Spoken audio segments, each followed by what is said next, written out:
welcome back to Jeff Walker Books discussion. Today we're talking about my books in the competitions, one of them being in SPFBOX.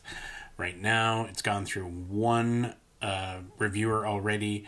There is like a group of them doing one for the contest to give to the main reviewer, because what they'll do is they've separated it into different groups. Like they've had covers with Cassidy, and then she's broken it down into separate teams that are going to break down the books. I've got two that are reading my book, and so far one has given it a pass almost, but it at this point I don't know if it's going to make it, but it was on honor just being even considered. So my books right now are kind of in limbo, and to be honest with you, I wasn't sure if mine would survive SPFBO, because it is a fantasy-driven contest, and it's the first time I've ever gotten into a fantasy contest, because my book does deal with fantasy, although in one of her reviews she said it didn't really get to it until the end, which is true. I can't fault her on that, but there is some fantastical elements peppered within the book itself. Now, it was only book one, and if anybody's trying to understand why I've broken into part one, it's because it is a massive undertaking for me to write these books. It is something I need to get out, and honestly, I'm a person that likes parts for some reason. If you are not, then obviously that probably won't work for you.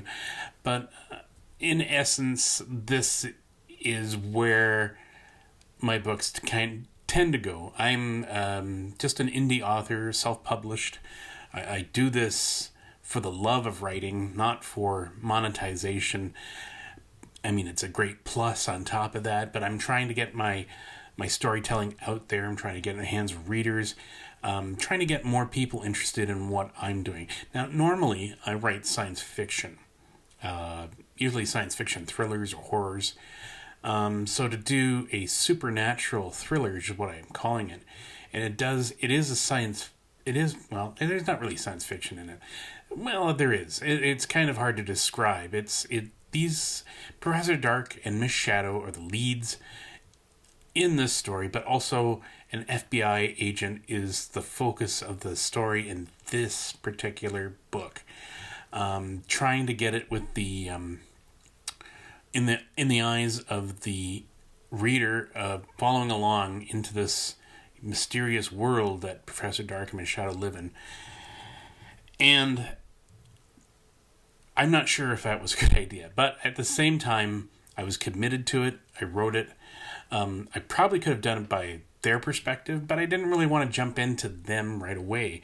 I did that in a pre-book, or I should say in some other stories before this, in a collection called Book Zero, which was short stories collected that I did when I started writing this.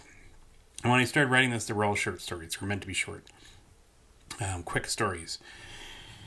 And I think that works best for these two characters, because if you keep them in too long, it starts to break apart. I don't know how else to describe that, but I mean, in order to keep them a mystery, you had to just give them a taste pull back, kind of like thing. In this book, it's all in the focus of the FBI agent who runs into them. He's trying to understand their world. I mean, he's an agent that is kind of like an X-Files guy,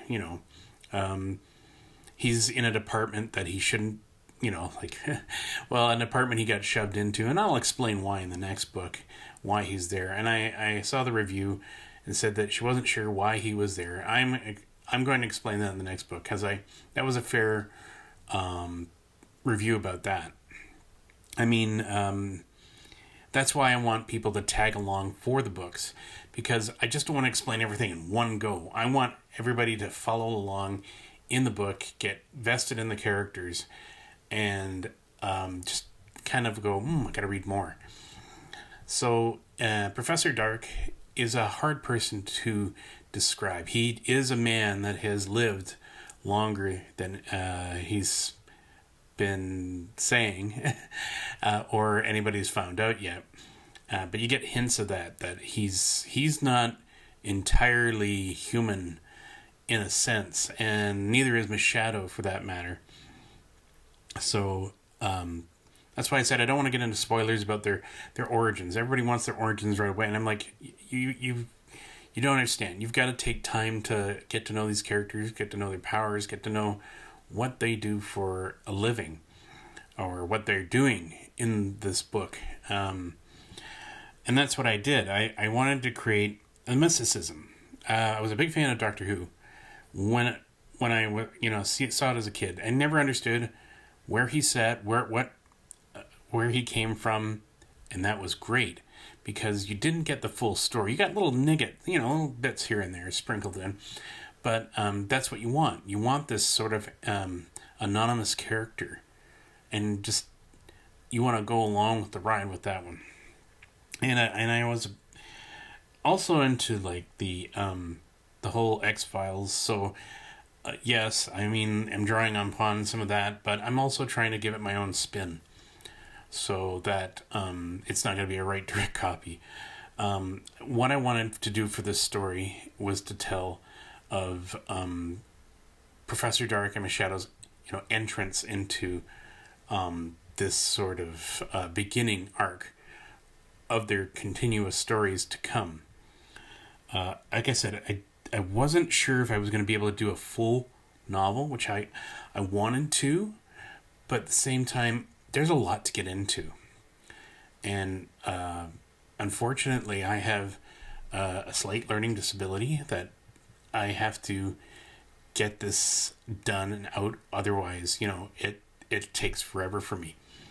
So breaking them up has to be what I have to do. Now, I did that for Outer Red, my science fiction fantasy. I wrote 4 parts to one book. I launched my first one as a tester to see how it would do, and it did fairly well when I first released it. And then gradually I released the other ones, which I had to do it in spurts as well because it took a lot out of me then too. So it takes a lot for me to write some of this stuff. Some of it comes pretty darn fast. I wrote Long Lost War about clones and interstellar battles. That was a short novella, and it was all focused on one character and his life, and running into the woman of his dreams. And that came out pretty fast because I was focused on the story one day, and I had to sit down and write it. Now, it was a novella, so it was a short story, and short stories are easy to crank out for me, some more than others. So when I wrote that one, I tried to write another one, which was the Massive Planet, which was originally a comic book idea I had a long time ago in the 90s. And I had developed what the ship was, where it was going, and it kind of re-evolved after that. And I remember I was going to team up with an artist at one point, and I lost contact with him because he lives in Florida. And back then, the internet wasn't as secure or as easy to keep on top of. And I never got a hold of the guy ever again because, that's how it happens, life happens. So I was trying to be an artist myself, but I started to realize it would never work because what I wanted to do all myself. I tried to create books that were all me. It was my ego. I wanted to write, draw, ink, publish, everything. That's where the self-publishing thing came from, because when Image came out, it inspired me. It inspired me to I can do my own stuff. I can write my own book. I could do my own characters, draw my own pages. Easier said than done, unless you can sit down and draw day after day after day. And like I said, my learning disability, it's kind of prevents me in completing tasks all the way through, which I've had to work on a lot. over the course of my years. Like I said, it didn't take me. It took me actually a long time to actually start writing a book. I wrote short stories, sent them out. Not much happened. I got rejection letter for one, and then, then I collected them all and put them in my first book, which did not do well because, first off, I didn't know a thing about self-publishing. I didn't know how to format properly. I didn't have anything to check my spelling or like an editor. And then and I launched it out, and it was like badly received. And so I've learned a lot since then. And over time, I've only improved bit by bit by bit by bit. So this is a learning thing for me as well, and it's a journey, and I hope my readers come on my journey with me. I've written a lot of books in a short time. I've written a lot of short stories as well. I've written another one. This one's more fantasy and sci-fi. Because what if it was like a mashup? If what would happen if fantasy did meet sci-fi?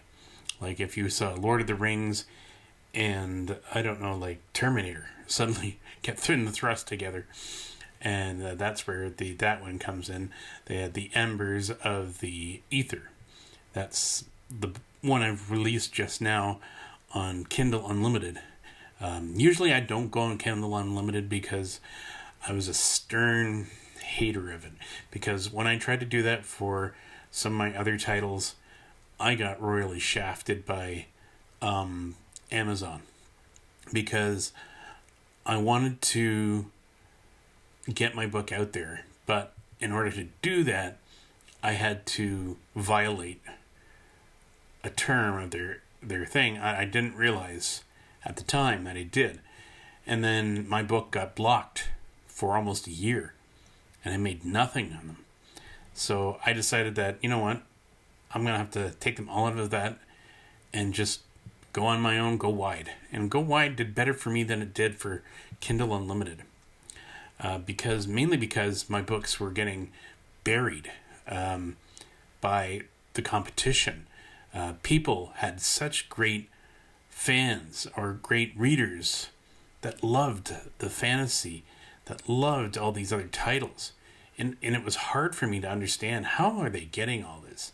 Some of them have the money to spend. Some of them do. A lot of them, like me, don't have a dime to do anything. But I stayed focused. I stayed on what I was supposed to do. I wrote books. I got them out there. And then the contests came. And when the SPFBOX came out, I entered the first, because it was the first one. And I got rejected from that because they had such a strict, competition. And then there was a whole controversy that came out of that. And then the second one came in, I threw my book in, finally got in, but then there was a whole controversy about that too. So, now on the third one, I put my book in, and I made it in, but then I'm out. Because there are certain books that get held higher than others. And I don't want to seem like I'm complaining about that. But, it's competition, and you have to understand that there's a lot of big players out there, a lot of guys that do better books, and then there's ones that know how to combine and really find that niche, which I think they did. A lot of them did. So I applaud them for that, and I don't mind it. It's a good competition. This time they acknowledged more of the people that were entered, so that the ones that made it in could be seen. Whereas the ones that we had before, they weren't doing interviews with us. They weren't showing our titles as much. We made it in. Like that's big. And it should be acknowledged, and it should be shown. So when I did try to get into the SPFBO, which is an offshoot of that, which is actually the main contest that came, and then the science fiction one was after that one. But SPFBO has done so well that it's like already up to 10 already. Like like 10 competition years. It's amazing. So I was surprised when I got in. And I guess that's an honor to get in, and it should be an honor to get in, even if you're just like in the scrap piles or whatever they want to call them, the slush piles. And like I said, it's a stiff competition. It's very fantasy based authors and readers. So, and the judges are more keen to the fantasy elements. That's not to say it's all wizards and magic, and no, it can be other things in the fantasy genre that makes it through. Like it could be a combined fantasy thing. It's just a matter of finding that right reader, that right reviewer that is very attached to your book. Some people are prolific writers and very well versed, and others are just trying to get their feet wet. So I'm one of those. I'm trying to get in as much as I can, trying to make my books appealing. But make no mistake, I don't write for the fans. I write as a fan.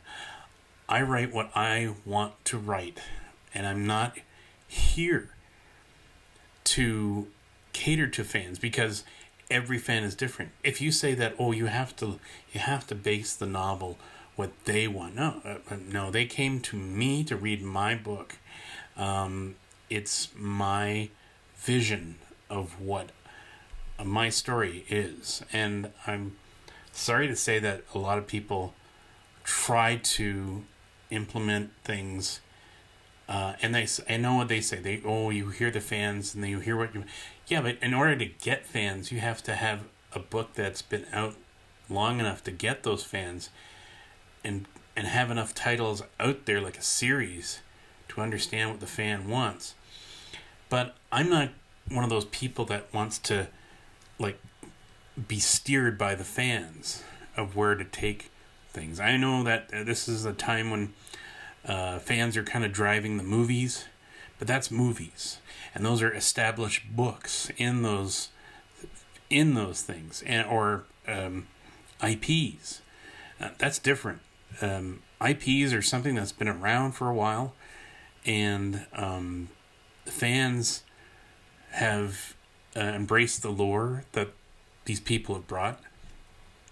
Kind of like the books, like Tolkien. His books are pretty much established because he's made these books. These books are out there. These books are already written. They're done. And everybody loved them. And when you see the movie makers change things to make it more modern, and you sit there and you go, listen, this is already established. This is something that's been written in the time, in an era, in a specific genre. And it is not to be retranslated. It is not to be, how do I say it? If it's a well done piece of literature, you have to respect the literature. Now, if you want to go and make your own variation of something, but not attach the name to it, go for it. But if it's Tolkien's vision, Tolkien's lore, do not call it Tolkien. Do not call it attached to Lord of the Rings. Do not associate it with that title. So, and that being the case, that's why I said when I write my books, you're going on my journey. Whether or not you want to come with me and read where I'm taking you, that's all dependent on you.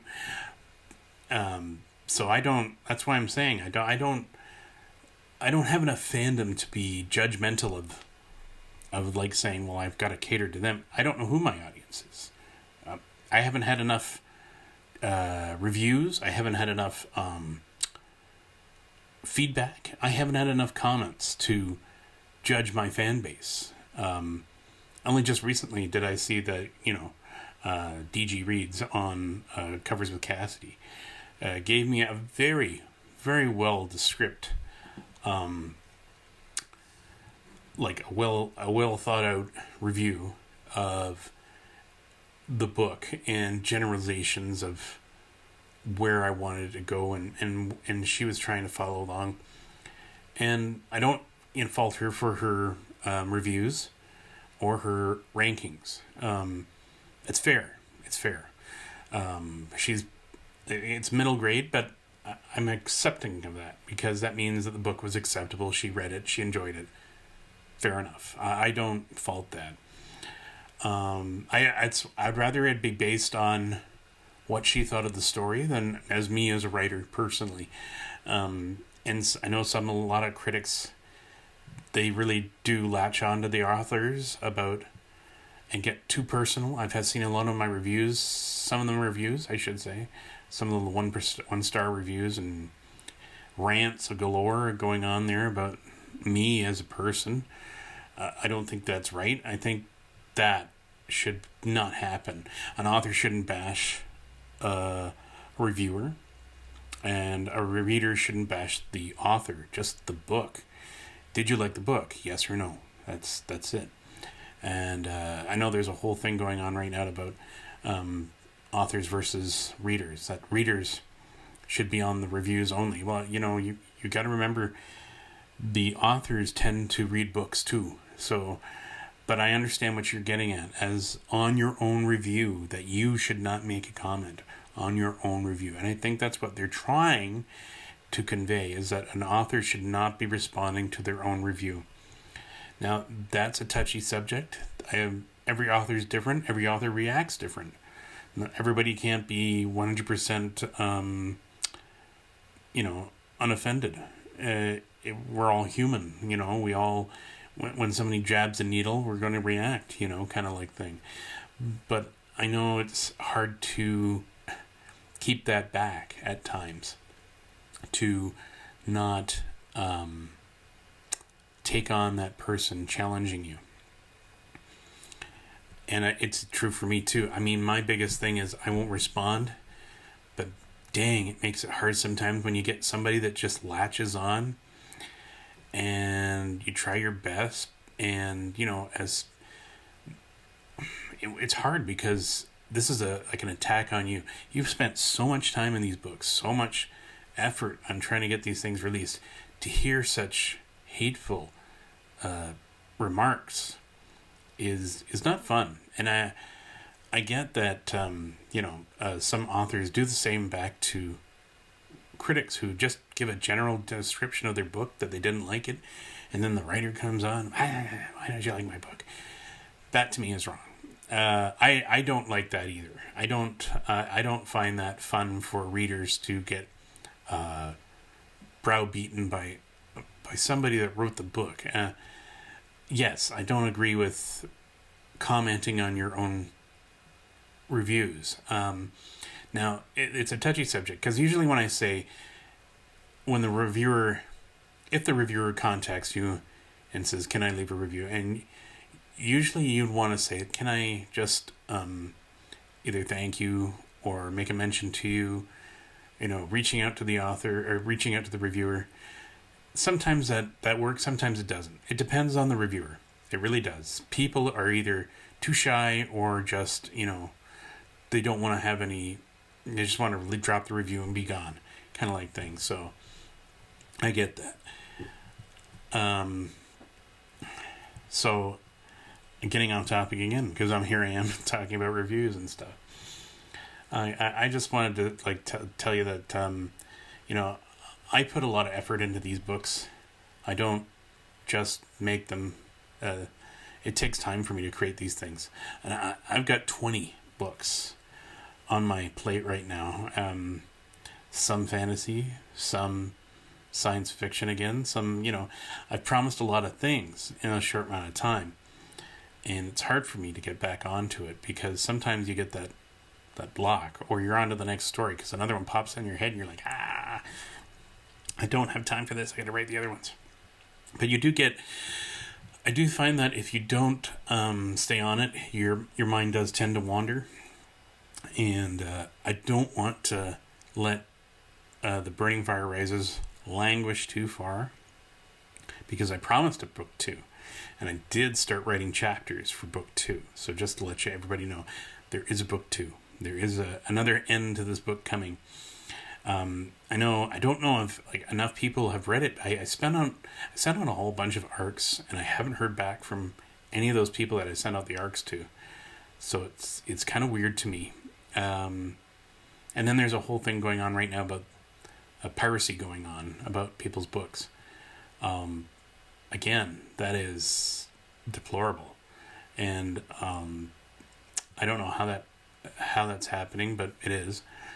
And again, the whole thing about the AI and people bashing other authors for having AI, and I'm of two minds of this. I mean, on the one hand, yes, it's bad. I don't want it to happen. But number two, it's out. It's there. It's going to happen. Now, I'm not for it, but I understand some authors who are trying to afford a cover and want to do it themselves if they can. I mean, to save money. That was the whole purpose of it, really, in the beginning, but it became a whole other issue of stealing. And it's like artwork being taken off the computer. I just wish that they would do it in such a way that if you drew something and put it to the AI would fill in some of the blanks without having to steal other artworks. But then how does it learn? How does it know what style? And that's the thing, right? Like, if it's just going on searching Google, like the rest of us are, defeats the purpose of originality. But then, if the AI could think like that, what's to stop it from getting other creativity ideas, other moments of inspiration, and then thought? And that's a scary thought, because that means it would have consciousness. And that's a direction we really, really, really don't want to go. So, what are you trying to say, Jeff? I'm just saying it's been a lot. It's been a lot of this year going on, book-wise, me-wise. I was in an accident, major car accident, and I just, before that I had some surgery done to my wrists and my arms. And then I got an accident on top of that. So I got a little setback there, and a little shaken, and it's harder for me to concentrate again. So I'm trying to get back into things, is what I'm trying to say. I want to explain more of Professor Dark and Miss Shadow as I go. But I would welcome anybody that wants questions from me, or wants me to produce video explaining any other things of books, or anything about my books. I welcome it. I'm trying to do more interviews. Nobody's really asking me, but I mean, I'm open to interviews. I'm open to discussions. I find it refreshing to talk to other people about it. And my views, well, it's interesting. But getting back to, my mark. Getting back to Professor Dark and Miss Shadow in this book. Now that he is an ancient man, she is questionably a student, but she is a long life student as well.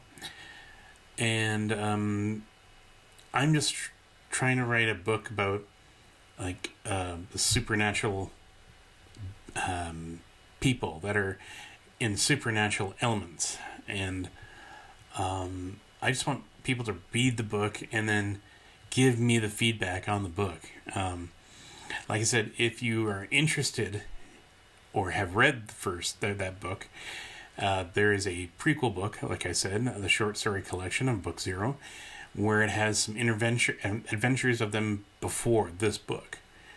And it kind of like sinks into this book as well, because I've added some beginnings and like a prequel or prequel. I've begun a prologue and an epilogue in that book that kind of links it to this Burning Fire Razed book. So I'm just encouraging people to go read that book, and then you'll get a gist of where the characters will be going in the essential, the books coming after. Where did I get Professor Dark and Miss Shadow from? It was actually, they were going to be comic book characters themselves. They were meant to be part of this group that was going to be like this. Well, I want to say a supernatural team. Like, it was going to have like a vampire and a Frankenstein guy and all the monsters. And oddly enough, DC came up with something like that, and I was like, oh, like they came up the same time I thought of it. And it's just irony like that, where you just think, you're not there fast enough. So that kind of destroyed that whole thing. I probably could have kept going on it, but it was a comic book I would never be able to get done at all. So I kept developing the characters, but then I was more keen on Professor Dark and Miss Shadow, who had different kind of characterizations, but then I kind of molded them into new ones. But I liked where it was going, and I made this couple. They're not a couple, though. Let me get that straight to everybody that's ever asked me. Teacher and student. Yes, they are teacher and student. Is there anything romantically? No, they are not romantic at all. First off, Professor Dark abhors any sort of what do I want to say? Sexuality. He's not interested in that. He's above all that. He doesn't. He's concerned for his student, like any teacher would. He's there to guide, to be the mentor, to be the father figure, if you will, to Miss Shadow. And she just thinks fondly of him, like a dear old friend, like. And they kind of banter with each other. It's just how it goes. But they're not going to be a romantic thing. It doesn't work that way for them. It's hard to explain now. I'm going to try to explain that in the book about their relationship. But even in the first book, you should get a sense of who they are to each other.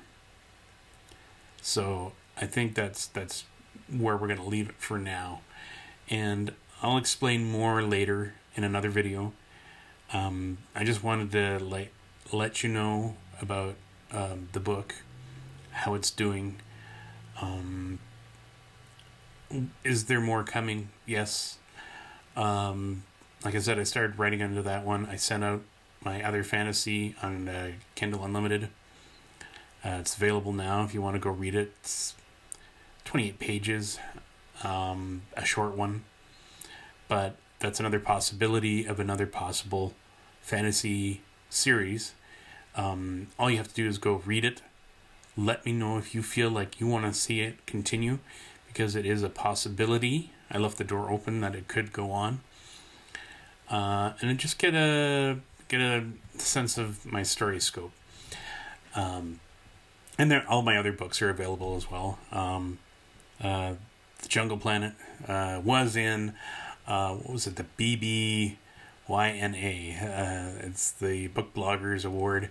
And it got in, and then it got out. Again, like, this is the second time for that one. Something about my books. They get in, but they don't come, they don't get all the way through. So it's interesting. One of these days, maybe my books will go through. Will I get into the next SPF? Sorry about that.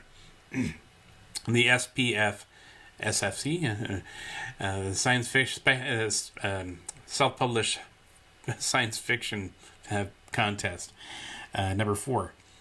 Yes. Hopefully I can put my book in. It's not a new one. It's an older one. I was going to see if I can get it in. Outer Red, as it's completed now.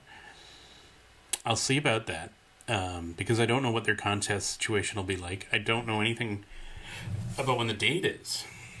This is the longest I've ever seen it go where it hasn't been announced. They just finished one, and Kendai, science fiction, the science fiction book Kendai got won this year's competition. Congratulations on them. But like I said, a lot of politics keep coming into this, and the last one was no exception. There was some questionable things happening in that, and then it got a little muddled after that. So we'll see if there'll be any drama this time around or not. It seems to me it's harder this time around for them to commit to find enough people to do it. And that's the problem. You get into like dramas and situations, and it becomes unbearable sometimes. And I don't envy these people to do these sort of things. To there's a lot of books to go through. That's three. They want to aim for 300, but last time I think it came down like to 270 something or other, 275 or around there, and it didn't reach the 300, which was odd. But I think it's because certain titles weren't allowed to come in. So that's why it was low. And maybe if they expand the range of that, because I know that a lot of purists don't want too much soft sci-fi coming in, but they're going to have to accept it because this is the way it's going right now. Not too many people want the hard sci-fi anymore. It's amazing to me that fantasy has ballooned to where it is now. Hopefully we can get into something more interesting. Even I'm trying to re-examine where I'm going with some of my science fiction. I'm trying to do, instead of dystopia, utopia. Because I think dystopia is starting to dwindle down. Mainly because we're living in dystopia right now. So we'll see where it goes from there. Like I said, I'm writing more fantasy. And I will get into Professor Dark and Miss Shadow.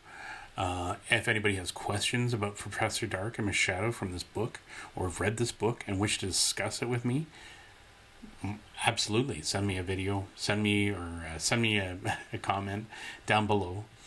Like, subscribe, all that stuff. And anytime that you feel like you want to drop a review, please do so. You know all the usual spots to go to. Goodreads, BookBub, all of them. So like I said, this is just an update video. I'm just conveying my stuff as usual. I will go next time into more about the book, and once this competition's over, maybe I'll try to promote it a bit more. I'm assuming that it probably won't go to the next phase. In fact, I probably got a feeling it probably will not go to the next phase. Just because I'm used to it. That's how it is. You're used to it. When you get into it enough, you get used to that. Okay, well, I did well. That's great. And move on. And all writers should move on. They shouldn't just drag on about it. So long as my book did okay, I'm good. So for now, I'll just say thanks, and until next time.